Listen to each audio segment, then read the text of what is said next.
E aí, primeirão, tudo tranquilo? Aqui, professor Wanderson Marques. Vamos dar continuidade ao nosso conteúdo. Pessoal, dentro daquela proposta de revisão lá das últimas aulas presenciais, onde a gente pode agora aprofundar um pouquinho em cada tema, seguindo no capítulo C3, Movimentos do Planeta Terra, tal, eu quero fazer uma parte com vocês agora e retomar, a partir da página 427 do livro de vocês, a questão das fases da Lua. Aqui a gente vai ter a oportunidade de dar uma aprofundada sobre essa temática, certo? Vamos lá então, vamos falar disso. Bom, vocês sabem muito bem que a Lua é um satélite natural da Terra, é o único satélite natural que a Terra tem.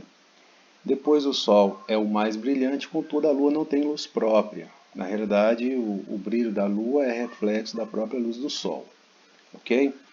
Conforme a Lua se desloca em torno da Terra no mês, ela apresenta 4 aspectos diferentes mais marcantes. Na realidade, não são só 4. Mas, enfim, esses 4 aspectos mais marcantes vão identificar as fases chamadas de cheia, nova, minguante e crescente. Como eu disse para vocês, eu estou com a intenção de aprofundar um pouquinho mais sobre a questão da Lua e suas influências, seus movimentos, etc. Tá bom?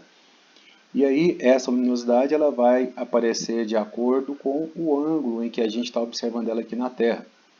E aí, cada fase da Lua tem duração de aproximadamente 7 dias. E vai influenciar em vários hábitos que nós temos aqui, como por exemplo na pesca, para alguns que acreditam no hábito de cortar o cabelo, vai influenciar nas marés. A gente vai falar mais sobre isso aqui nas próximas páginas.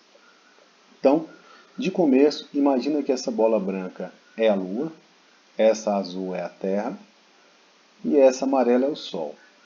Percebam que a Lua se sobrepõe entre a Terra e o Sol em alguns momentos, ou fica acima ou fica abaixo, mas eu quero que vocês observem o giro da Lua em torno da Terra. Não é um giro horizontal.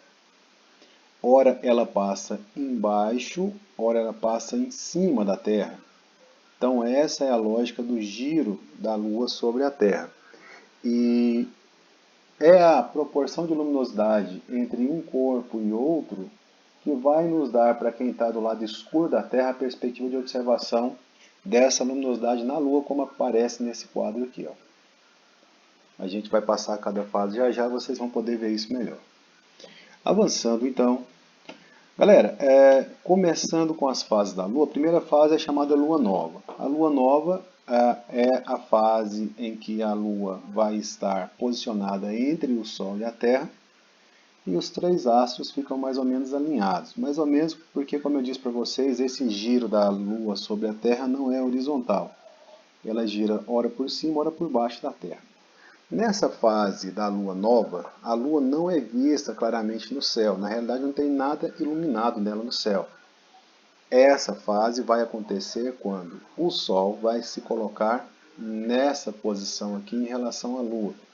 Ou seja, o brilho do Sol está todo do lado de lá da Lua e o lado de cá está escuro. Quem está aqui na Terra e olha, vai ver isso aqui. Ó. Então, essa é a Lua Nova. Ok? Ela não fica visível em nosso planeta. A próxima fase, ela é chamada de Lua Crescente. Na Lua Crescente, quem está aqui na Terra no lado escuro, porque é só de noite dá para ver a Lua direito, né? Vai conseguir ver uma brechinha de luminosidade na Lua, porque ela vai estar nessa posição aqui em relação ao Sol. Então o Sol vai iluminar esse lado aqui dela. Quem está do lado de cá da Terra consegue ver uma espécie de Czinho no hemisfério sul. Lembrem dessa dica. Quando a Lua forma um C no céu, para quem está aqui no hemisfério sul como nós, essa é a Lua crescente, C de crescente. Ok? Também conhecida como Lua crescente côncava, essa etapa representa a transição entre a Lua nova e o quarto crescente. Isso é, terceira fase do ciclo lunar. Bom, a terceira fase é o quarto crescente, né? A gente está na crescente ainda. No início desse período, a porção visível do satélite parece apenas com uma unha no céu noturno e vai aumentando gradativamente. A próxima fase é chamada de quarto crescente. Aí a gente vai conseguir ver a Lua nessa posição aqui em relação ao lado escuro da Terra, onde vai ser de noite. E o Sol vai iluminar mais ela, tá vendo ali? Muito mais iluminação. Em sua fase quarto crescente, a Lua se encontra em um ângulo de 90 graus com relação ao Sol e à Terra. E, portanto, metade dela pode ser observada aqui do planeta. Galera, como a Lua está nessa posição aqui, ó, e tem o Sol dividindo a atração sobre a Terra, porque estão em posições diferentes, as marés tendem a ficar mais amenas, tá? Quando a Lua, o Sol e a Terra estão alinhados, as marés são muito maiores, mas depois a gente fala de maré, só para dar essa dica para vocês nessa posição astronômica aí. Pessoal, a quarta fase é chamada de lua crescente gibosa. É quando passa um pouquinho do quarto crescente, tá aqui, ó. Alguns autores falam só lua crescente mesmo. O termo gibosa é para diferenciar desse começo da lua crescente aqui, tá? Que a lua está quase cheia. Essa fase, também conhecida como lua crescente convexa, é marcada pela transição da etapa quarto crescente para a cheia.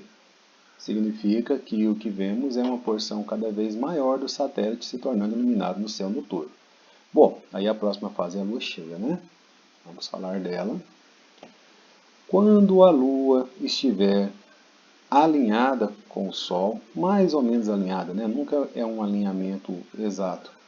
Você vai ver o seguinte, o Sol vai iluminar este lado da Terra, este lado da Terra aqui vai ficar tudo escurecido, e daqui vai ser noite, dá para observar o brilho do Sol na Lua.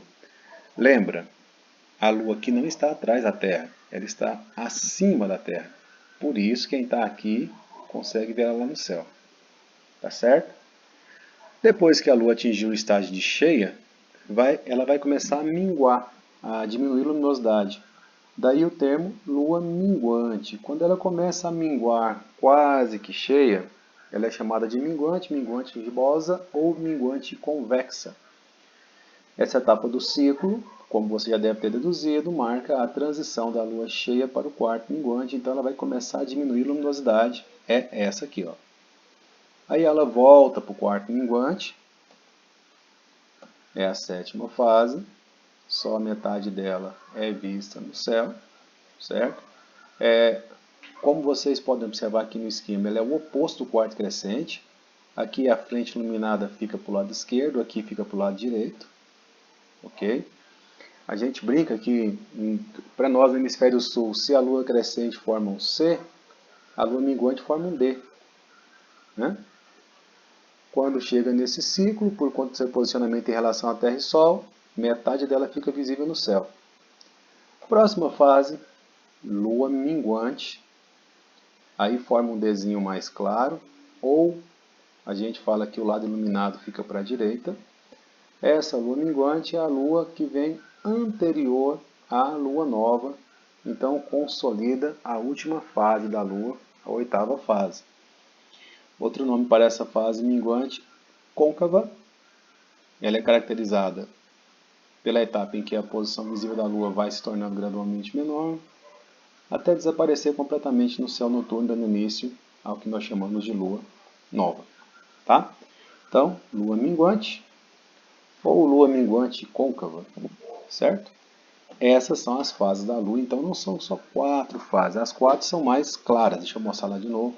As 4 são mais claras, quando a lua aparece a metade, então quarto crescente, quarto minguante, desaparecida, lua nova, ou cheia, lua cheia. Show? Influências da Lua. Primeiro, a Lua é responsável pelo movimento das marés.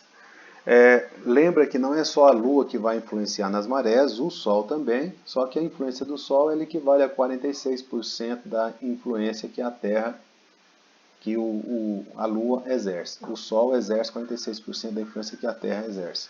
Então, olha só, os corpos, eles exercem atração sobre a Terra, e como a água é corpo fluido, né? A água é mais flexível, então ela vai sofrer alteração por conta dessa atração. Aí eu quero chamar a atenção aqui embaixo, ó. Maré de Cizígia ou Cisigia Essa vai acontecer quando existe um alinhamento entre Sol, Terra e Lua. Vamos pegar esse caso aqui, ó, maré de Cisígia. Quando a Lua está de cá ou de cá, tem um alinhamento. Sol, Lua, Terra. Esse alinhamento vai dobrar não, né? Porque é 46%, mas vai aumentar a atração normal que a Lua exerce sobre a maré. Por conta disso, até aqui seria maré solar. Como a Lua está na posição de atração também, a maré vem até aqui. Ó. Claro que isso é só ilustração, né? Não vai subir essa proporção em relação à superfície, mas enfim, a maré sobe bastante. Quando a maré é de quadratura, eu tenho aí uma competição entre a influência que a Lua exerce e a influência que o Sol exerce sem alinhamento. Geralmente essas marés são mais amenas, em função de não haver alinhamento. Na maré de Cisígia, a maré é muito alta, certo? Então, Lua influencia sim na maré. Graças à Lua, a Terra tem iluminação durante a noite. Claro que não é aquela iluminação muito forte, mas dá para se orientar à noite, quem estiver andando aí, se acabar a energia e tiver lua cheia. Vocês já devem ter percebido isso. A lua cheia estimula a subida de peixes para a superfície, favorecendo a pesca, influencia nisso também. Auxilia na percepção do início e fim das noites. Vai dizer assim, mas professor, de dia não dá para ver a lua. Depende. Tem dia que dá para ver e tem lugares que simplesmente não anoitecem. Vocês já viram aí, quanto mais se aproxima do Polo Norte ou do Polo Sul, durante o verão, por exemplo, os dias são muito longos, as noites são muito curtas. E às vezes uma pessoa solta aí no espaço sem olhar para o relógio não vai ter a percepção de que se é noite ou é dia, porque a luminosidade é muito pouca.